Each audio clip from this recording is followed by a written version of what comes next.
episode number 49. When I had my near-death experiences, I didn't exit consciousness. I entered consciousness of a different form. The last 5 days of my mom's life, we'd have Ringo jump onto the bed, and he would nestle to her, and I know she could feel him. We'd actually place her hand on his fur. You know, you learn about cultures and you learn about people, and especially talking to the older generation, you learn about what it was like for them 60, 70 years ago, and that's just an eye-opening experience that I don't know where I would have found that if I wasn't in the milk truck. Why didn't Yoko step in and say this isn't what he wanted? Well, she did it. She's the one who had him cremated. Yeah. So, yeah. Oh, Yoko. Yeah, I'm not going to give you anything. I'm going to stay as vague as possible. Okay, so. good. Let me know if you hear a drone over your house.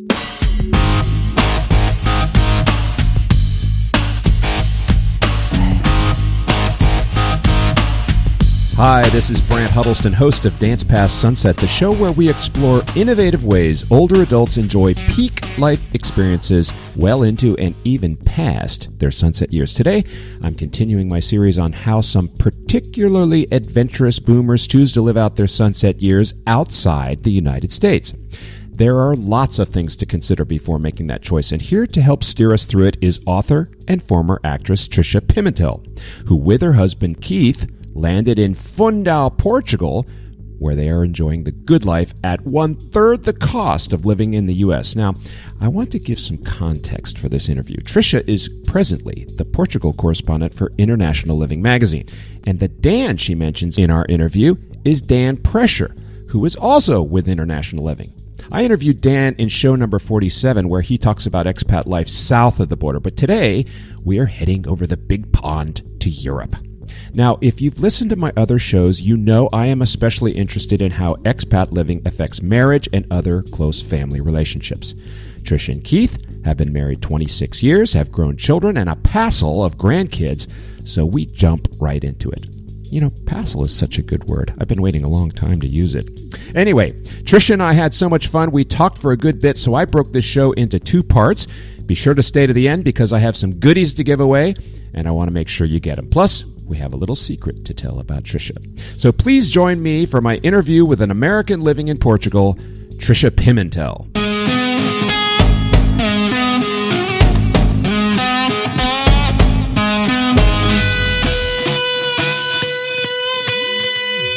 I did hear you. I listened to your interview with Dan Prescher and heard your story about your wife when she was getting her green card. And there was something else you said where you ended up saying TMI. I forget what that was. Oh, about where hair goes when you get older. That's what it was. That's the one I was really thinking. You know, I forgot I told both of those stories.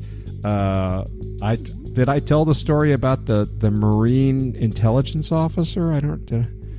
Well, I thought it was the ex-Navy SEAL or something, right? Yeah, same difference. Yeah, I forgot that I told that. Yeah, that's one of those fun married person stories that becomes part of your legacy. So. Well, I want you to know that when I was listening to that, my husband was nearby, and I said, "Honey, what kind of perfume do I wear?" And he said, "Euphoria." And I said, "Okay." It's actually deep euphoria, but I was pretty amazed. Wow. Yeah. Well, tell him my hat's off to him. Okay. Because I still don't know. I've even gone through them and kind of smelled them all and tried to get a feel for what she likes and what she doesn't like. But I think when it comes to perfume, I better let her pick her perfume. Right. I might get in trouble. Exactly. You did mention that you had moved with your husband, and I don't recall his name. Dennis, was it? Keith, okay. And was it in 2000? I mean, the first thing I want to try to do is get some context and a little bit about your story, story with Keith, because you both moved there together to Portugal in, 2006, was it? 2012. 2012. Okay. 6 years ago. Well, let's see. I got the name wrong and the date wrong. Let's see how... But you know what perfume I wear now, Brad. I do know what perfume you wear. And so will everybody else. They can send you gifts. I'm really curious about your story, and I'd like you to tell it. Sure. Okay. Be happy to tell you. I was born and raised in New York City. I'm from Brooklyn, New York. And I lived in there for my years growing up, and then to Southern California, where I eventually met my first husband, by whom I have a couple of children, and many years later, my second husband, and that's Keith. And we've been married 26 years. Okay, so you dropped out just a bit. You said you'd been married 26 years? To Keith, yes, to my second husband. Okay, so a long time. Yeah. And how many kids? And, I have 2 from my first marriage, and he has 1 from his. Okay. So we have 7 grandchildren. Wow. Yeah, I'm definitely going to want to talk about the kids and the grandkids because, as I mentioned in my email, my audience are older adults who have kids or grandkids in my case. And, staying connected is important to most of us, but not always. I mean, some people are like, okay, the kids are doing their thing and I'm going to do mine, and we'll connect every now and then. So everybody does it differently. And that's one of the things that I'm personally struggling with. So I want to dive into it at the right time. Sure. How does it feel to move away from your grandkids and see them growing up through, Skype? Well, here's the thing, Brent. We moved just right after the first one was born. And so the first grandchild? Yes, the first grandchild. Mm-hmm. And so I didn't experience where I'm missing, the school plays and the birthdays and, of a whole lot of children and all that kind of stuff. Mm-hmm. There was some tension, I'll be honest, within the family on the part of that daughter. Like, why are you going away? And it was a really tough position that I was in, which we can talk about a little bit later, because I know you're interested in finding out if a couple is on the same page or one is dragged kicking and screaming. And I was kind of dragged kicking and screaming. So we can, we'll discuss that. But what has happened evolved over the years, which is really a beautiful thing that I didn't expect to even become as terrific as it is. First of all, I go back 2, 3, 4 times a year. I visit them. Mm-hmm.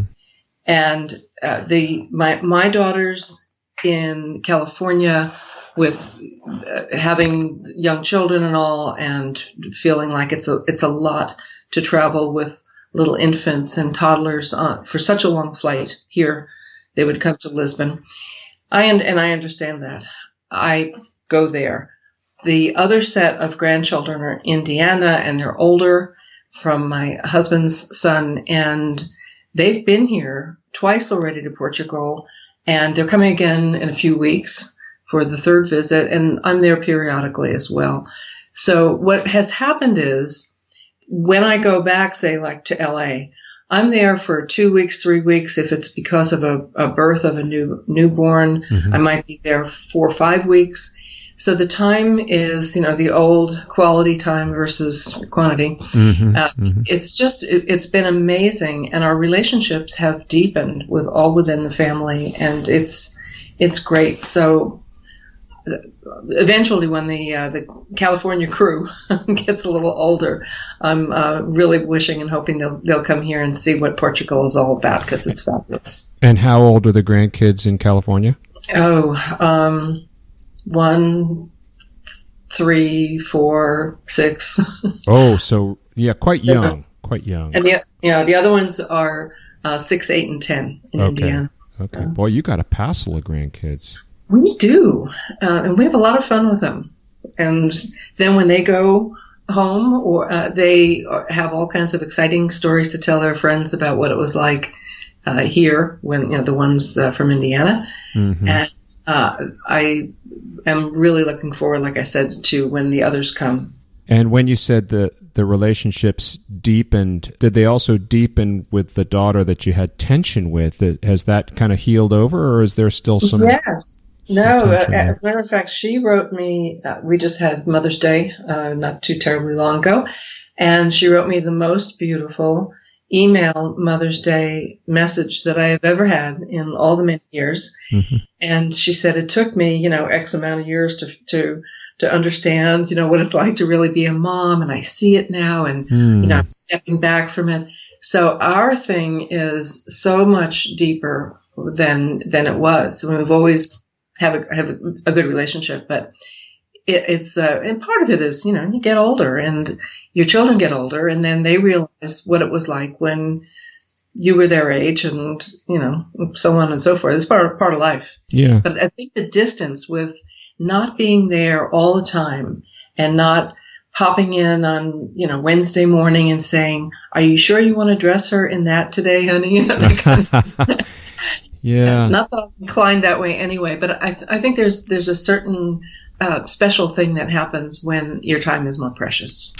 Is it fair to say that it's different strokes for different folks? And I think that part of that fearless moral inventory that Dan Prescher talked about is part of that. You really have to ask yourself, how do you relate with your kin? Are you the type of person who wants to be there on Wednesday morning, dressing the grandkids and taking them to the school bus? Or are you somebody who's okay coming in for 2 or 3 weeks, 1 to 4 times a year? And that, I think, is it fair to say it's just a personal decision, yes?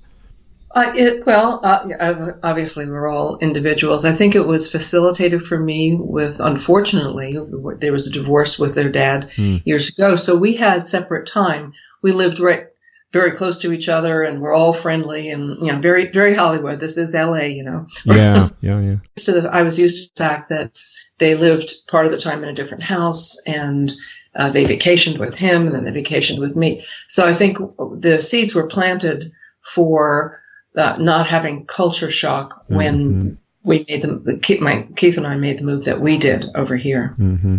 Plus, they were older, obviously. How are some of the other expats that you encounter, either in Portugal or just by virtue of your role with International Living Magazine? How do they process all of this? What are do you talk about it, and if so, how do people feel about it, and how do they process it as individuals? I have never had one expression from another expat of feeling depressed, sad, lonely, miserable, regretful, or anything other than there was one couple who came to our church when we used to attend in Cascais near Lisbon, and they came here in a January one year, and they went back to wherever, I think it was Seattle or someplace, sold a house immediately and moved back in like 10 days. Yeah. And they were here, and they realized that they had an ailing father, one of them, a father or father-in-law, and grandkids, and I think it just all crashed in on them. And they turned around 9 months later and moved back. That's one exception, and that happens, individual situations, of course, and I think the father's illness had a large part in it as well. But in general, the experience has been as mine has been. The kids come here, we go to the beach, and they climb on the castle ramparts, and I go there, and I do get to graduation ceremonies and birthday parties and Halloween trick-or-treating and everything. So Thanksgiving dinners. It just depends on the time of the year that I'm there. Yeah. So Easter egg rolls. So my situation is what I have encountered with the others here. Everyone is just really happy that they've moved here. They would never move back, and they have the contact that they want and need. So it's good. How much of your expat community in Lisbon are fellow Yanks like you versus Brits or others that have come from other countries? Well, I belong to 2 groups. One is International Women in Portugal, and that's a group of about 250 women from about 45 countries, I think. And there you'll find Dutch, Belgian, French, Canadian, Australian, English, American, everything. everyone speaks English, of course, because it's such a common language among international countries like that. So that's the mix there. In the group, which is based in actually International Women in Portugal is pretty much based in Cascais too. This is about 30 minutes outside of Lisbon. Okay, it's like a bedroom community, Cascais. Mm-hmm. Okay. Yes, it's actually a lovely town. They like to call themselves still a village, and there's a fortress above the bay on the sand that used to be called the Portuguese Riviera, and the royal family occupied that fortress for their summer vacations. And it's a huge expat haven, particularly with Brits, Irish, also the Scottish, because there's a lot of golfing nearby, and they come for golf tours and things. Okay. But that group, that's the second group, Americans Living in Portugal, is founded by a native Alabaman, and Annette Ford Rio, and she is a hoot, and she's grown this thing in a little over a year to about 900 members. And these are basically all, I mean, the name says it, Americans. Anyone's welcome. If you're from Canada or Australia, come on in and come to cocktail hour. But it's basically all Americans, and they're from all over the United States. Do you have physical meetings that people from the south of Portugal will drive up, or is it a virtual thing? How does a typical American living in Portugal meeting take place? It's basically centered in that area in the Cascais Lisbon locale, but there are other expat groups. There's internations.org, and they're up in Porto in the north. Their expat focuses another, expats in Portugal. These are Facebook groups. So a typical Americans living in Portugal would be a dinner in Cascais for Thanksgiving. For instance, last November we had a Thanksgiving dinner. Actually, they asked me to be the guest speaker. And there were, about 100 people there. And we had our turkey and stuffing and mince pie and everything. So sometimes they do, like the International Women in Portugal has a ton of different groups where if you want to learn how to play bridge or water paint or go on a walking tour of Sintra and learn about the castles and the palaces, they have something for everyone. And you can also cater to your own personal desires if you want to be part of a book club or a writer's club. Are most of the folks that you're hanging with in these two groups, the International Women in Portugal or the Americans Living in Portugal, do they tend to be what I'd call boomers, or is it a mixed age group? I'm sure you've got some younger people, but mostly boomer-esque. Yes, boomer-esque. I said pretty boomy. Well, I'm not going to ask you how old you are. That would be impolite. But your picture is, you're gorgeous, and so I'll put it another way. What's the first president that you remember? You're asking a non-history buff. I remember something about McGovern, but it was before that. I mean, McGovern obviously did not become president. I remember McGovern. Okay, he was 72. Yeah, I think he ran against Nixon, and he lost. I guess I'm looking at it like from when I could vote or something like that. So. I'll let you do the math. I remember Kennedy, so that tells you. Of course. Kennedy, I was born in 1956, so that gives you some idea of how old I am. Well, I'm older than you, Brant. That's all I'll say. Well, you look a heck of a lot better than me. That's just this is fair. What living in Portugal does for you. Yeah. Well, and I've been to Portugal twice. Actually, I came the first time as a child.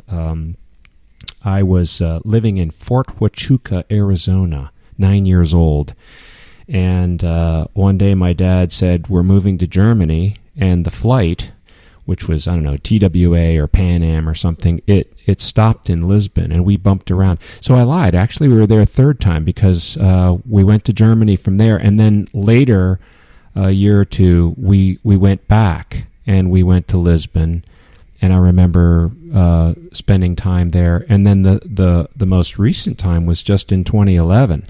As an adult, I went back and spent quite a bit of time there. So I was in Sagres and Does your wife like it as well?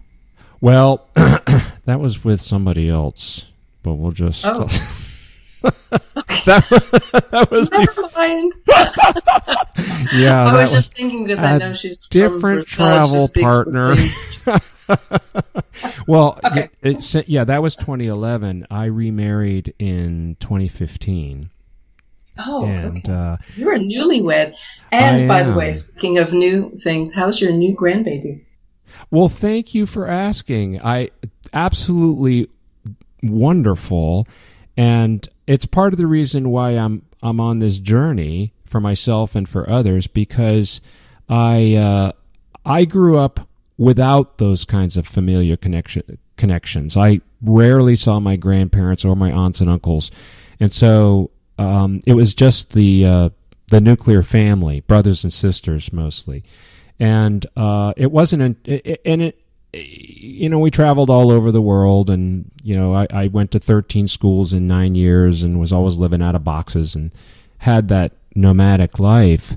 But I did feel I felt enriched by it, but I also recognized that I had been somewhat impoverished by not having those connections that are nurtured just by virtue of being with people, being with grandma and having them get to know your kids and so forth. And I didn't have that. So now the roles are reversed. I'm the grandfather.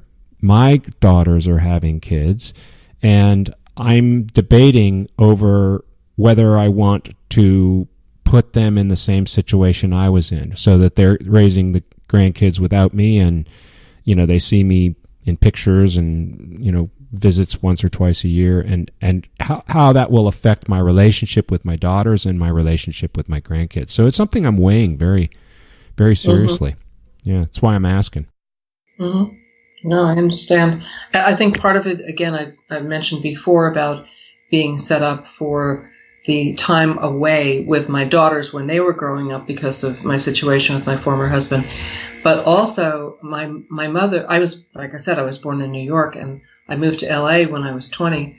My mom would come to visit me once a year maybe, and I would go to see her with the children once or twice a year. So I was used to that only a few times a year thing, mm-hmm. because I had left New York before I even got married or had children. So you obviously have a different situation and feel that. So you will have to feel. Well, it's a moving target. My first marriage lasted 30 years, and I think that one of the reasons that we ended up getting divorced was because we were on different paths to bliss. My first wife was. I often think of that television show Cheers, where everybody knows your name. You remember that one? I was actually on that one when I was an actress. You were. Well, you didn't tell us you were an actress. Well, you can all go to my website and read all about it. Okay, we'll put a link to your website. But okay, so you were actually on Cheers. So, yeah. So you were. You felt like that was something you identified with? That was the life that my first wife wanted. I had had this incredibly nomadic life experience as a child, and lived all over the world, and she had not. She had been born and raised in the Washington D.C. area, and I think when I met her, I don't believe she had ever even left the state of Virginia. And so it was from the beginning, we were on different pages, and I was always believing, when we get a chance to see the world, you're going to be blown away. It's amazing. You're going to love it. And, I think that she entertained that idea for 30 years, but when it actually came down to crunch time, okay, the kids were grown, and we were entering into the empty nest stage, and I was, okay, let's jettison this big house and all of its stuff, and let's finally have this life that I've been dreaming of for all these years, ditch the lawnmower and all that stuff. She wasn't in. She wanted that Cheers experience where, you go to the same restaurants and everybody knows your name and you got your favorite bar stool. And I think that this is terribly important for married couples to sit down and make sure they are on the same page when they start thinking about their golden years. And in this case, we weren't. And so it came time to part company. My new wife is from Brazil, from Sao Paulo. And we, this was something we talked a lot about before we got married. And she's already nomadic, but just she lives here in DC with me, but her 2 kids and her 1 grandchild are in Brazil and South Carolina and scattered around. So she's kind of used to that, and she has a different attitude towards it than my first wife. So we're a lot more compatible in that regard. But it was something we talked a lot about before we did the deal. Well, it's interesting you're mentioning this. I will get to why I'm bringing this up in a moment, but did you end up getting to the Atlanta conference at all or not? No, unfortunately, okay. I wasn't able to make that.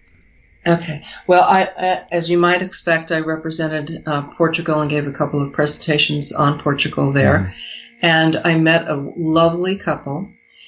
And they live in Ohio, and they got so excited that their house is now on the market, and they're coming here. Mm. I'm going to see them in June and go down to Lisbon and meet with them, and they're planning on moving by the beginning of the year. However, I'm saying this because a couple of nights ago, the woman said to me, the wife said, he was starting to get really nervous about this and really feeling like he's not sure. And I said, well, that's okay. And I think that's normal. Yeah. Let them feel that way. And here's the beauty of their situation is they are going to come here in June and spend a little over a week, actually. But they'll have a feel, and I'll be with them for part of the time, and they're going to see things.